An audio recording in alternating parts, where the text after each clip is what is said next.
Rain had been tapping on the glass roof of Alderwick Conservatory since the middle of the afternoon. It was a light, patient rain, too gentle to trouble the gutters and steady enough to soften every sound inside. Drops gathered along the iron ribs above the palm court, joined one another, and slipped down the panes in wavering silver lines. Clara Fenwick stood beneath them with a brass lantern in one hand and a folded stepladder in the other. Her dark chestnut hair was pinned in its usual low bun. Over her forest green wool dress, she wore a soft gray work apron, its pocket holding a pruning knife, 2 lengths of twine, and the small notebook in which she recorded temperatures, watering days, and all the minor decisions that kept the glasshouse comfortable. In 11 evenings, Alderwick Conservatory would open after sunset for the first time. Superintendent Bell had brought the news that morning. The Municipal Garden Committee wished to offer the town a quiet winter attraction, he explained. Somewhere warm enough for an evening walk when the public beds were bare and the paths outside were wet. There was no money for new plants and very little for equipment. The conservatory must use what it already possessed: 40 brass lanterns, several canvas screens, the ordinary benches, and the collection itself. Nothing theatrical, Mr. Bell had said, removing rain from the brim of his hat. Only a pleasant opening, safe paths, sufficient light, and something worth seeing. Clara had looked from him to the tall palms, the fern passage, and the crowded ranks of pots prepared for winter. By daylight, the arrangement was respectable. Labels faced the paths, large plants stood behind small ones. The central aisle led directly from the entrance to a circular bed beneath the highest part of the roof. But a garden seen at night was not merely a daytime garden with lanterns added. "I should like to test it before promising the arrangement," she had replied. Mr. Bell nodded. He was a careful man who understood the usefulness of a test. "You have authority to move anything that can be moved without injury. Hale can help with the tubs. Let me know what the evening requires." Now dusk had arrived, gray and early. Clara set the ladder beneath the first iron column and hung the lantern from a hook left over from summer baskets. She trimmed the wick, closed the little glass door, and stepped back. The result was immediately wrong. The flame itself was modest, yet its reflection appeared in 6 wet panes at once. Bright copies floated over the darkening roof. The nearest palm became a flat black shape, and everything beyond it disappeared. Along the aisle, polished leaves flashed while softer ferns lost all their detail. The glasshouse seemed smaller, harsher, and less welcoming than it had an hour before. Clara opened her notebook and wrote, "High light multiplies in wet glass. Tall leaves become a wall." She carried the lantern lower and hung it from the middle rail. The reflections dropped from the roof, but the uncovered flame shone directly at eye level. She moved it again, this time placing it on a low iron stand behind a broad cream canvas screen. The cloth caught the light and returned it gently across a group of ferns. Their fronds, invisible moments before, showed every fine division. Clara stood at the entrance and looked again. One corner now invited attention, but the rest remained confused. The problem would not be solved by making the whole conservatory brighter. It would be solved by deciding what darkness could keep and what the lanterns ought to reveal. The rain continued its quiet tapping while she wrote her second note.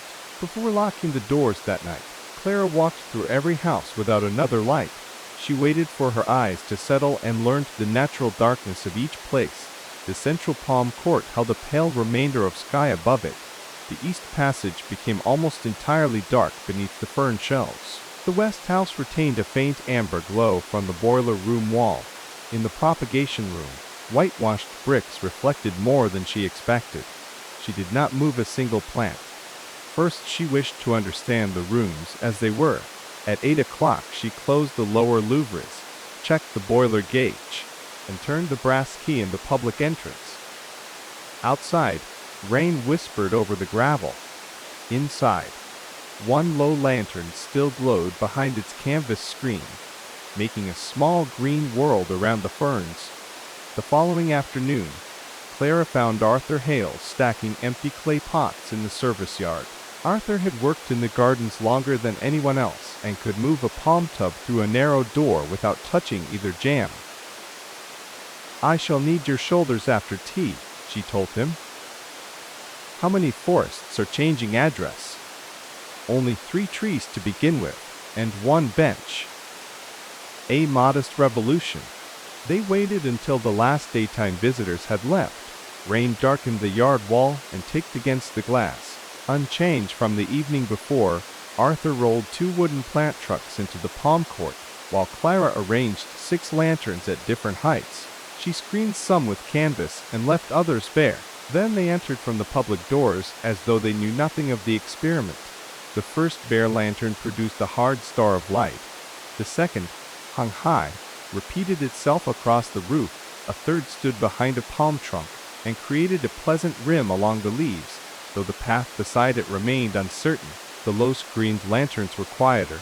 They illuminated the undersides of leaves, the reddish stems of a begonia, and the soft rise of the quail runner without shining into the visitor's eyes. Arthur stopped beside the circular bed. "That one makes me look up," he said, pointing to a lantern hidden behind a low stand. "At the roof?" "No, at the leaves above it. The light climbs them." Clara noted the distinction. A light hung overhead demanded attention for itself. A light placed low could lend its importance to a plant. Together they carried the high lanterns down. Clara marked safe positions along the iron columns, always beyond the edge of the walking line. She used the cream screens to shield each flame and angled them toward pale stone, canvas, or foliage that would reflect a softer glow. No 2 lanterns stood directly opposite one another. The aisle became a sequence of warm pools with calm intervals between them. When they repeated the walk, the glass roof receded into a single dark arch. Rain was audible above, but no longer glittered in a dozen distracting reflections. The conservatory felt larger because its boundaries were not all visible at once. "Better," Arthur said. "Better for the eyes." Clara agreed. "Not yet for the air." 6 lanterns and 2 people had already changed the atmosphere. The thermometer beside the central bed had risen nearly 2 degrees. Moisture gathered more heavily on the lower panes, and a sweet, dense smell remained around the warm west doorway. If 40 flames burned during the opening, with wet coats and many visitors adding their warmth, the house would become close and uncomfortable. The usual daytime answer was to open a roof vent wide. At night in winter, that could send a cold stream down over tender leaves and people seated beneath it. Clara climbed the narrow service stair to the vent gear and used the long wooden pole to lift one upper panel only the width of her hand. The effect was slow. Warm, wet air slipped upward, yet the condensation along the lower glass hardly changed. She opened a louvre near the floor on the opposite side, no more than 2 fingers wide. Cool air entered beneath the plant benches, moved across the stone rather than across shoulders, and rose gradually toward the roof opening. Clara tied a narrow thread to the end of her vent pole and held it at 3 points along the path. The thread barely stirred at the bench, leaned gently near the floor, and lifted beside the palms. There was movement without a draught. She closed both openings after 10 minutes and inspected the plants. No leaf felt chilled. The thermometer had fallen only half a degree, while a clear patch had appeared on the glass near the west door. "Short intervals," she said. "Upper vent first, lower louvre second, then close the lower one before the upper." Arthur repeated the order so that they would both remember it during the rehearsal. For the next 4 evenings, Clara tested the breathing of the conservatory. The rain continued, sometimes a fine hiss and sometimes distinct drops, but never a storm. Each trial began at the same hour. She lit 8 lanterns, then 12, then 20. She recorded the outside temperature, the warmth of each house, and the time required for mist to form. When the west house became too humid, she did not increase the boiler or throw every vent open. She shifted 2 lanterns away from the warmest wall and shortened the interval between small releases of upper air. When the fern passage cooled too quickly, she reduced the low opening there and borrowed air from the palm court through an inner door. Each adjustment was modest, Together, they gave the glasshouse an even, unhurried breath. Mr. Bell visited on the fourth evening carrying a dry ledger beneath his coat. The committee asked whether additional heating would encourage more flowers. He said. Clara glanced toward the propagation room where several plants were resting in their proper season. It might encourage them to spend strength they require for spring, and extra heat would worsen the air once the lanterns and visitors arrive. Then no additional heating. We can make more of what is naturally awake at night. Mr. Bell walked beneath the low lamps. A fern cast a delicate shadow across the stone. Behind it, the dark outline of a palm suggested height without closing the room.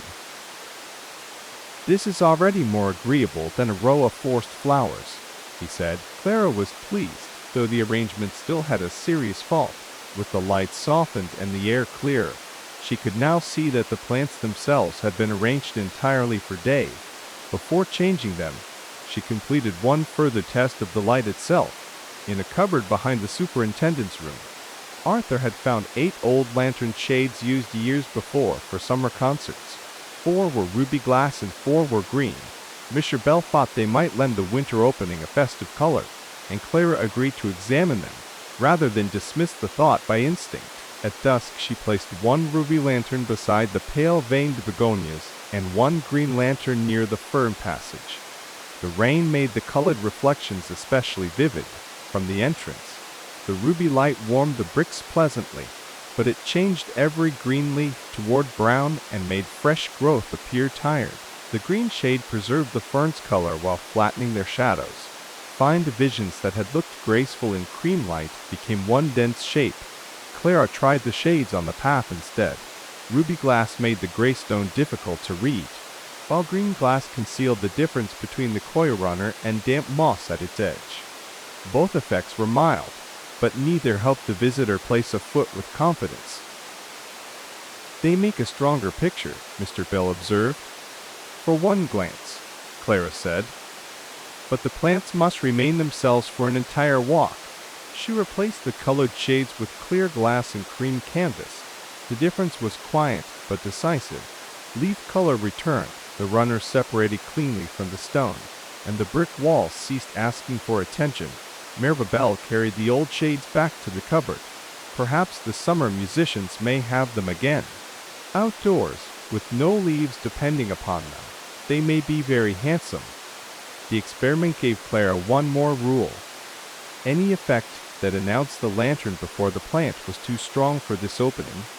In sunlight, the long northern shelf displayed specimens efficiently. At night, it became a single crowded band. Small pots vanished behind their labels. Tall glossy leaves caught every lantern while plants with finer textures disappeared. The central circular bed, impressive beneath the gray roof by day, looked like a dark mound blocking the obvious way forward. The next morning Clara examined the collection with a different list. She no longer grouped plants only by family or watering need. In her notebook she added columns for silhouette, surface, height, evening scent, and response to low light. Some leaves returned light, pale-striped calatheas, silver-veined begonias, and the waxy green of small citrus trees. Others held it softly, maidenhair ferns, mosses, and the broad velvet leaves in the wormhouse. A plant with an ordinary daytime color might show a beautiful edge when lit from below. A dramatic palm might be most useful as a distant shape rather than a central object. Clara placed a sprig from each suitable plant on a work table, taking only what could be removed without harm. At dusk, she held the samples near a screened lantern. Arthur watched while she turned them. "That one shines like a spoon," he said of a glossy leaf. "Too sharply if it faces the path. And that fern looks twice its size." A shadow spread over the canvas, intricate but not restless. Clara put a small mark beside its name. They began with the central bed. Arthur and another porter rolled the 2 tallest palms toward the rear corners, where their crowns framed the glasshouse, instead of dividing it. Clara kept one medium palm near the center, but turned its most open side toward the entrance. Beneath it she arranged 3 levels, low, mossy pots at the path. ferns behind them, and 2 pale-veined plants, where lantern light could reach their leaves. Nothing was packed tightly. Between groups, she left narrow spaces of shadow. These gaps allowed each outline to be understood, and gave the eye somewhere to rest. The long northern shelf required more patience. Clara removed every third pot, and carried it to a holding bench in the propagation room. She was not reducing the collection, only reducing what needed to be noticed at once. The remaining plants formed small related groups, each with one clear shape, and several quieter companions. Their labels stayed in place for daytime visitors, but at night they lay below the direct light, and did not become a row of pale distractions. At the entrance to the east passage, she placed a low fern whose arching fronds opened toward the path. Farther in, a taller tree fern received a lantern from behind. The first suggested the way. The second rewarded anyone who followed it. Arthur stood at the public door and considered the change. It no longer tells you everything from the threshold. Does that make it confusing? No. It gives you somewhere to go. That evening they tested the entire walk. Clara wore her ordinary gray apron and carried no lantern, wanting to see only what a visitor would see from the entrance. The central planting appeared layered and calm. The tallest palms belonged to the depth of the room. Low foliage caught warm light near the path. Beyond it, the fern passage offered a darker green opening, yet both Clara and Arthur walked too quickly. They crossed the palm court, turned through the ferns, past the west house, and returned to the entrance in less than 7 minutes. The arrangement was more beautiful, but it still behaved like a corridor. Every bench faced the central aisle in a straight row, as if waiting for a lecture. The circular display in the west house narrowed the turn and encouraged people to pass it without stopping. Again, Clara said. This time she asked Arthur to behave as he did on his Sunday walk, not as a porter inspecting his work. He entered more slowly, paused beside the first fern, then continued until he reached a bench. Because it faced the aisle, he sat looking directly at Clara. I feel as though I ought to explain myself, he said. Clara laughed softly. Then the bench is wrong. They turned it a quarter circle. Now it faced a layered group of ferns and the pale trunk of a small tree. The main path remained visible at the edge, but anyone seated there no longer felt displayed to every passerby. The second bench moved beneath the dry section of roof near the west house door. Clara angled it toward a group of broad leaves, lit from behind. The third was too long for the fern passage, so Arthur carried it to the palm court and replaced it with 2 plain wooden chairs from the staff room. Their arms made rising easier for older visitors, and their smaller size preserved the walking space. Clara then studied the rhythm of the route. A lantern, a striking plant, and another lantern placed at equal distances made the eye hurry from point to point. She removed every second emphasis. One stretch contained only the quiet sheen of wet glass and the sound of rain. Another widened beside a bench before narrowing gently among ferns. At the west turn, she moved a dense tub away from the inner corner so 2 people could stand together without blocking anyone behind them. They laid fresh choir runner along the stone where wet boots would pass. The runner was practical, but its muted brown also joined the separate pools of light into one continuous path. Clara fixed its edges beneath thin wooden strips and walked it twice to make certain no corner lifted. The wet weather entrance required its own trial. On the next evening, Clara asked Arthur to wait outside for 5 minutes beneath an umbrella, then enter wearing his heavy garden coat. She did the same with a second coat borrowed from the tool room. Their boots carried water despite the iron scraper at the door, and droplets fell from their sleeves as they folded the umbrellas. The original umbrella stand sat inside the palm court. Reaching it meant crossing 6 feet of stone with a dripping umbrella. 2 people arriving together also had to stop in the narrowest part of the doorway while they found an empty ring in the stand. Clara moved the stand beneath the outside canopy, where umbrellas could be closed before the inner door opened. Arthur fitted a shallow zinc tray below it, and filled the tray with smooth gravel from the service yard so the umbrellas would not stand in pooled water just inside. Clara added a square of coarse matting followed by the softer coir runner. Each surface did one job, and the walking path remained clear. They tried again. This time, Arthur shook no water inside and entered without turning sideways. Clara, following with the borrowed coat, discovered that the first lantern stood too close to anyone removing wet gloves. Its warmth was slight, but its canvas screen narrowed the place where visitors naturally paused. She moved the lantern beyond the first planting and left the entrance itself gently lit by reflection from the pale wall. There was enough light to see the mat, the doorway, and the beginning of the runner, but no object encouraged people to gather there. "And where do they put their coats?" Arthur asked. The committee had not planned a cloakroom. Clara considered the service passage, but opening it to visitors would interfere with the staff route and expose tools. Instead, Mr. Bell approved 6 plain wooden pegs along the sheltered entrance wall outside, with numbered brass discs already stored in the office from garden lectures. Those who wished could leave a wet outer coat beneath the canopy. Those who kept it on would find enough ventilation inside. Clara then carried a folded shawl around the complete route over one arm, making herself slightly wider as many winter visitors would be. At the west turn, the shawl brushed a fern tip. She shifted the pot back 4 inches, near the armchairs. The path allowed one person to pass, but not 2 bulky coats comfortably, so Arthur moved one chair nearer the wall and angled it toward the same view. These were not botanical decisions, yet they protected the plants as surely as correct watering. A visitor with room to turn would not catch a sleeve on a frond. A dry entrance would keep hurried feet from slipping. An obvious place to pause would prevent a knot of people from forming where the next group needed to enter. When they repeated the trial with umbrellas, coats, and shawl, the transition from street to garden took less time and felt less abrupt. Rain remained behind the glass as sound and silver movement rather than as puddles beneath the visitors' feet. On their next trial, the same route took 12 minutes without either of them deliberately slowing. Arthur paused because a view opened beside him, rested because a bench faced something worth seeing, and waited at the fern passage because the darker interval made the next warm light more inviting. "We have added 5 minutes by taking things away," he observed. "We have allowed 5 minutes," Clara said. The rain tapped approval on the roof. There remained the question of scent.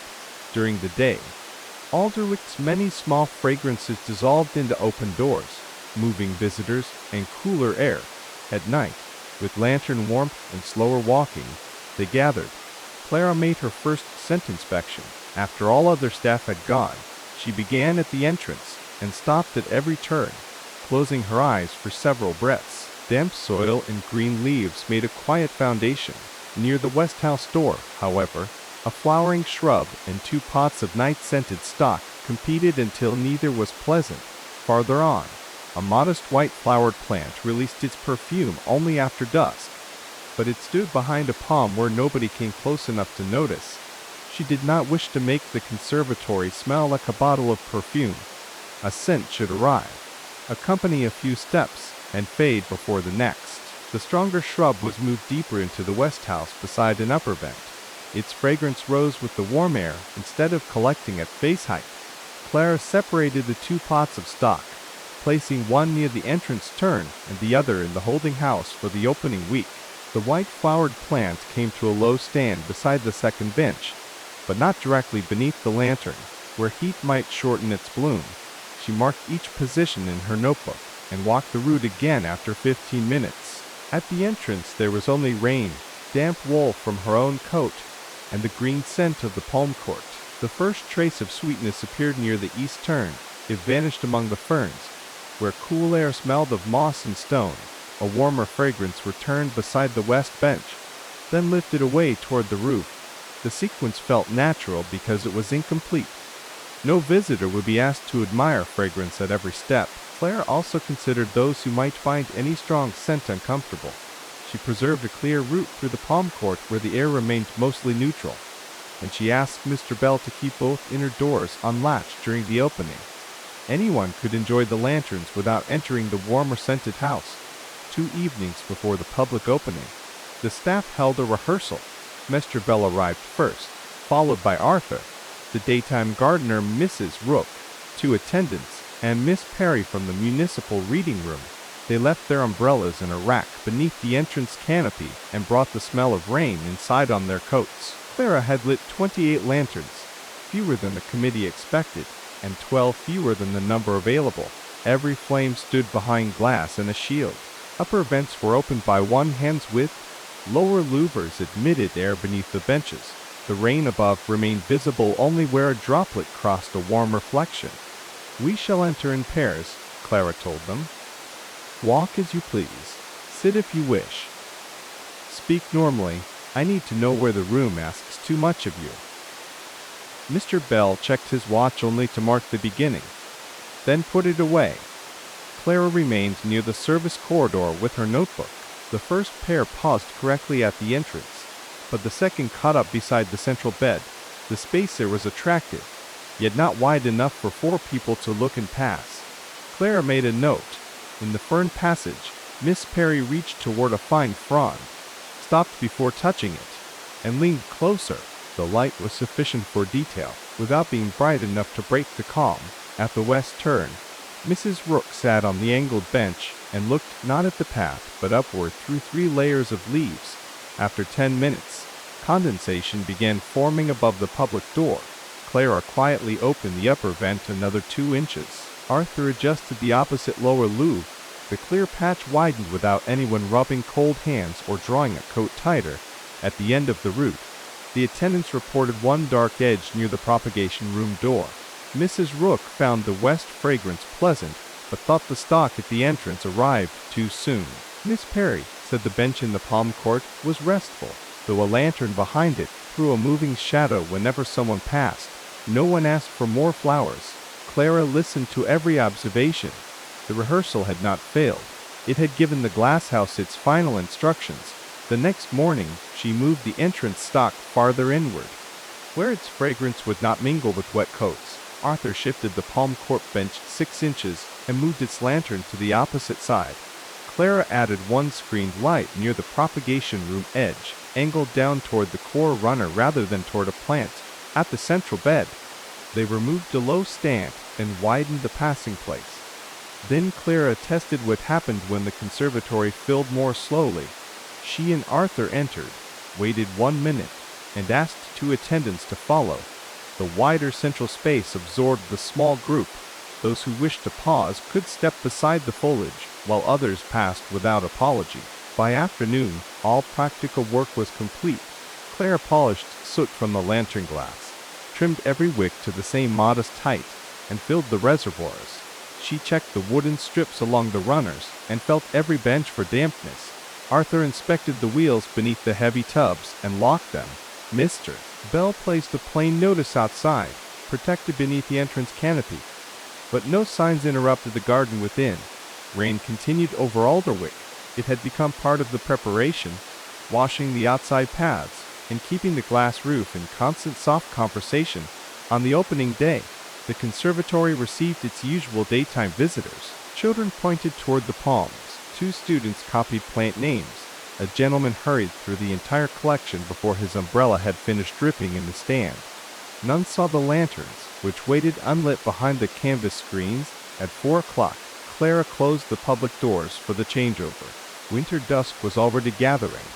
She ate bread and cheese in the service room, drank a cup of tea, and reviewed her notebook without finding any new task to invent. There was a temptation before an important opening to improve one thing too many. Clara resisted it. At 4:30, she changed into a clean gray apron over the same forest green dress and pinned one loose strand of chestnut hair back into her bun. Her brown boots were dry. The brass key ring rested at her waist. She began lighting the lanterns from the farthest west corner toward the entrance, so that she never carried an open taper through a finished space. One by one, leaves emerged from the dusk. A silver vein appeared, then the soft edge of a fern, then the warm pale trunk beside the first bench. The palms remained dark at their crowns, joining the night above. Reflection stayed low and broken. The glass roof held the rain without turning into a ceiling of flames. Arthur opened the first upper vent. Clara checked the louvres. Mr. Bell walked the route once in silence, and returned with a small smile. "It feels ready," he said. "It is as ready as an evening garden can be before the evening arrives." At 6, he unlocked the outer door. The first visitors were a mother and her grown daughter, both carrying umbrellas darkened by rain. They left them at the rack, wiped their shoes, and entered with the careful step people used when crossing from a wet street into a warm room. They did not speak at first. The daughter noticed the low ferns. Her mother looked beyond them toward the softly lit trunk and the open depth beneath the palms. They moved aside at the central bed without being directed, leaving room for an older gentleman behind them. At the first bench, the mother sat while the daughter continued 3 steps, discovered the fern passage, and returned to point it out. More visitors arrived in 2s and 3s. Their coats brought small beads of water that disappeared slowly in the warmer air. Clara remained near the service door, attentive but unobtrusive. Arthur watched the entrance runner and wiped one damp patch before it could become slick. The room accepted the people better than it had accepted the staff at rehearsal. The widened pause beside the central bed allowed groups to separate naturally. Some chose the direct, neutral path through the palms. Others followed the darker opening into the ferns in daylight. Visitors often read every label or ignored all of them. That evening, the labels mattered less. People noticed the curl of a new frond, the red underside of a leaf, and the way rain altered the view through the panes. They looked because the light had made looking easy, not because a sign had told them where to place their attention. A young man entered in a hurry, still folding his umbrella. His steps carried him quickly past the first lantern. At the quiet interval before the east passage, however, there was no bright object urging him onward. He slowed. The rain sounded clearer there. By the time he reached the tree fern, his hands were clasped behind his back and his pace matched everyone else's. Clara saw this without satisfaction turning into pride. A garden could not command calm, and it should not try. It could only remove some reasons for haste. At 7, the thermometer rose toward Clara's first marked limit. Condensation thickened near the west door. She gave Arthur a small nod. He lifted the upper vent, waited, and opened the lower loop. The warm air moved upward.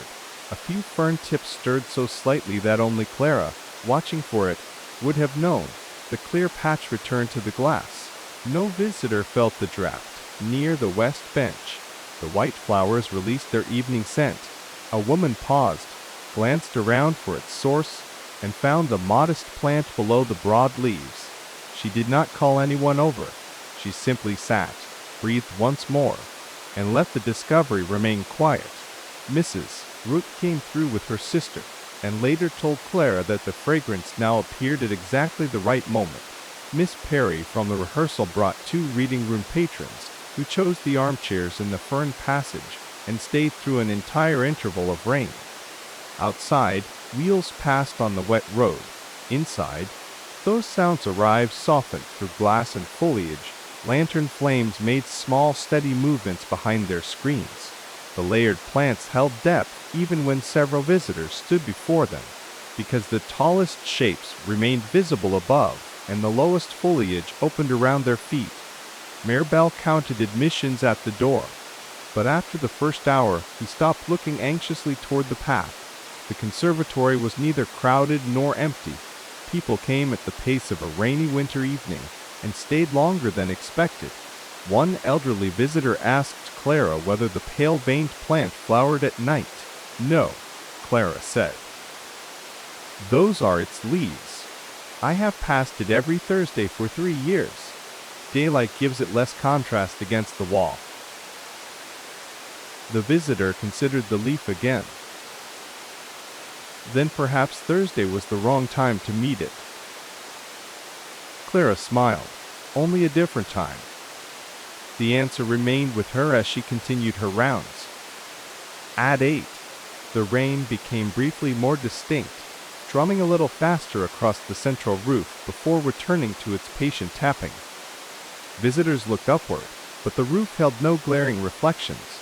They saw dark iron ribs, wavering water, and the faintest warm glow rising from leaves below. Arthur offered to light the remaining lanterns when a group arrived together. Clara declined. The paths were safe. Every necessary edge was visible, and additional flames would increase heat without adding meaning. The 12 unused lanterns stayed polished and dark in the service room. This restraint proved useful as the group spread through the houses. Each pool of light kept its shape. There was room for shadow between people, room for the scent to fade, and room for the rain to be heard. Clara walked the public route at last. She began at the entrance as she had during every trial, but the garden no longer felt like an experiment. The low light beside the first fern revealed droplets left from morning watering. The central palm opened above layers of smaller leaves. The angled bench held 2 visitors who faced the planting rather than the aisle. Beyond them, the east passage waded in cooler green. She followed it without checking distances or counting minutes. The tree fern rose from darkness where its lantern climbed the trunk. The 2 wooden chairs were occupied, so Clara stood beside the mossy wall and listened to rain moving from pane to pane. At the west turn, warm air carried one passing thread of fragrance and released it. No scent followed her into the palm court. Every solution remained imperfect in the ordinary, useful way of living things. A leaf had turned since afternoon and now cast a larger shadow. One visitor had moved a chair by an inch. A drop from an opening vent had darkened the stone beyond the runner. None required correction. The conservatory was functioning, not posing. Near closing time, the mother and daughter who had entered first completed a second slow circuit. The mother stopped beside Clara. "I thought I knew this garden," she said. "I come in summer." "It is the same collection." "Yes, but not quite the same company." She looked toward the plants rather than waiting for an explanation, and Clara understood. By 9, the last visitors had collected their umbrellas. Mirabel closed the outer door while Arthur checked the west house. The sudden absence of voices did not make the conservatory empty. Rain still crossed the roof. Leaves still held their separate pools of light. Warm air still found its measured way upward. 43 visitors, Mr. Bell said. No complaints, no slips, and only one request. What was requested? That we do it again next Thursday. Arthur returned carrying the dry cloth he had not needed, a demanding public. They extinguished the lanterns in reverse order, beginning at the entrance. Darkness returned by degrees. Each group of plants receded without vanishing entirely. Clara closed the lower louvers, waited for the last warm air to rise, and then lowered the upper vents with her pole. The final lantern stood behind the first fern, where the earliest experiment had begun. Clara opened its little door and pinched the flame with the snuffer. For a moment, the afterimage remained in her sight. Then the fern became a soft outline against rain-dark glass. Miss Bell and Arthur said good night at the service entrance. Clara remained to make the final temperature entry. Her notebook contained 11 days of small measurements: lantern heights, vent widths, bench angles, plant positions, scent intervals, and walking times. None looked important alone. Together they had allowed the conservatory to become itself after dusk. She put the notebook in her apron pocket and made one last unlit circuit. The paths were familiar beneath her boots. Cora softened each step. In the palm court, rainwater traveled down the outer glass and gathered in the stone channel. The plants rested in darkness appropriate to them. No forced bloom had been asked to spend itself for the evening. No roof had been flooded with light. Nothing had needed to pretend that winter was summer. At the west bench, a trace of fragrance remained, quieter now that the air had cooled. Clara opened the inner door to let it disperse. She thought of the visitor who had met the pale veined leaves after 3 years of passing them by, and of the hurried young man whose steps had slowed where there was nothing bright to pursue. Daylight showed the collection clearly. It named, compared, and revealed. Night did something else. It allowed one leaf to emerge while another rested. It made the sound of weather part of the garden. It turned a bench from furniture into a place to remain. It gave fragrance a beginning and an end. Not every garden was meant only for the day. Clara reached the entrance and turned the brass key through the glass. Alderwick's lamps shone dimly across the wet street. The conservatory behind her was dark, but it no longer seemed closed. It seemed to be holding the quiet shape of the evening until the following Thursday.